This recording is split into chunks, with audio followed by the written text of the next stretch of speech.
किसी ने क्या खूबसूरत बात कही है कि काश इंसान भी नोट की तरह होते, रोशनी की तरफ करके देख लेते कि असली है कि नकली। नमस्कार दोस्तों, ईश्वर सदैव आपका भला करे और आपकी झोलियां ईश्वर के आशीर्वाद से हमेशा भरी रहें। तो दोस्तों, आज बात करेंगे एक कहानी की, एक कहानी जो आपको बताएगी कि इंसान की पहचान कैसे होती है। ये एक बहुत ही रोचक और मजेदार कहानी है जो शायद आपको इंसानों की पहचान करनी सिखा दे।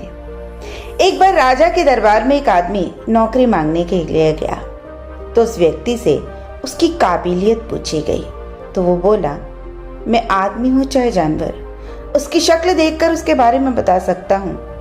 तो राजा ने उसे अपने खास घोड़ों के अस्तबल का इंचार्ज बना दिया। अब कुछ ही दिन बाद राजा ने अपने सबसे महंगे और मनपसंद घोड़े के बारे में पूछा कि ये घोड़ा कैसा लगता है तुम्हें। तो उसने कहा, घोड़ा तो बहुत अच्छा है लेकिन ये नस्ली घोड़ा नहीं है। अब राजा को थोड़ी हैरानी हुई।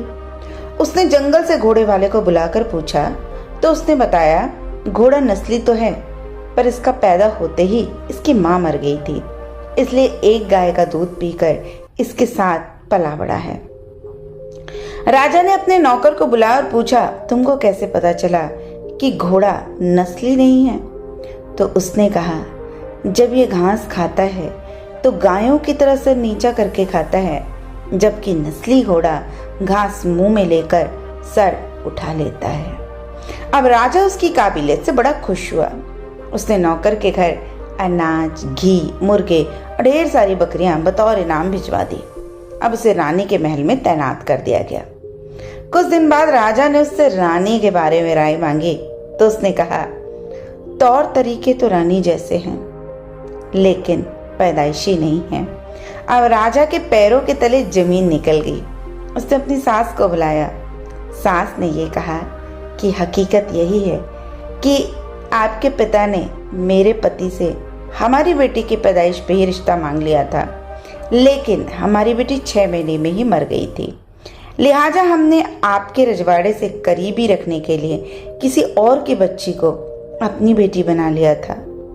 अब राजा बड़ा हैरान हो जाता है।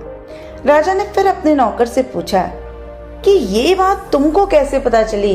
इतने सालों से मैं अपनी पत्नी के साथ रह रहा था लेकिन मुझे कभी भी उसके तौर तरीकों से भी इस बात के बारे में नहीं पता चला कि वो एक राजकुमारी नहीं है। तो उसने कहा, रानी साहिबा का नौकरों के साथ जो सलूक है वो गवारों से भी बुरा है। एक खानदानी इंसान का दूसरों से व्यवहार करने का एक तरीका होता है। वो चाहे कैसे भी हो लेकिन वो कभी भी निचले स्तर पे आकर नौकरों से बात नहीं करते, जो रानी साहिबा में बिल्कुल नहीं है।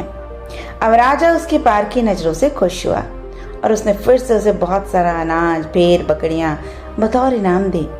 साथ ही उसे अपने दरबार में तैनात कर लिया।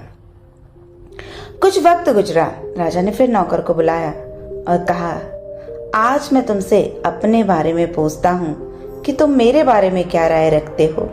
तो नौकर ने कहा, हुजूर, यदि जान की सलामती हो तभी कहूंगा। अब राजा ने वादा किया तो उसने कहा, ना तो आप राजा के बेटे हो और ना ही आपका चाल चलन राजाओं वाला है। अब राजा को बड़ा गुस्सा आता है, लेकिन चूंकि उसने वचन दे दिया था उसकी जान ना लेने का, तो राजा सीधे अपनी माँ के पास महल में पहुंचता है और माँ से कहता है कि सच है कि मैं आपका बेटा हूं या नहीं हूं। तो माँ ने कहा, ये सच है कि तुम एक चरवाहे के बेटे हो, तुम हमारी औलाद नहीं थे, हमने तुम्हें गोद लेकर पाला था। अब राजा ने नौकर को बुलाया और पूछा, क्या कि तुम्हें कैसे पता चला कि मैं राजा नहीं हूं? उसने कहा, जब राजा किसी को इनाम दिया करता है तो हीरे, मोती और जवाहरात की शक्ल में देते हैं, लेकिन हम भेड़, बकरियां, खाने पीने की चीजें दिया करते हैं। ये रवैया किसी राजा का नहीं, किसी चरवाहे के बेटे का ही हो सकता है। तो किसी इंसान के पास कितनी धन दौलत, सुख, समृद्धि, रुतबा, बाहुबल है, ये सब बाहरी दिखावा है।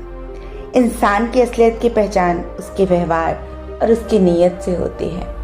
तो यदि आप चाहते हैं कि आपको दुनिया एक अच्छे रूप में पहचाने, तो अपनी नीयत, अपना व्यवहार, सबसे ज़्यादा इन चीज़ों पे ध्यान दीजिए, क्योंकि सबसे ज़्यादा कष्ट हम इंसानों को शारीरिक रूप से नहीं वरन मानसिक रूप से देते हैं। तो कोशिश करें एक अच्छे इंसान बने, और सबसे बड़ी बात है किसी को मानसिक कष्ट ना दें, ताकि दूसरे की ज़िंदगी भी खुशहाल बना सके, ना कि उनके जीवन में दुख दे।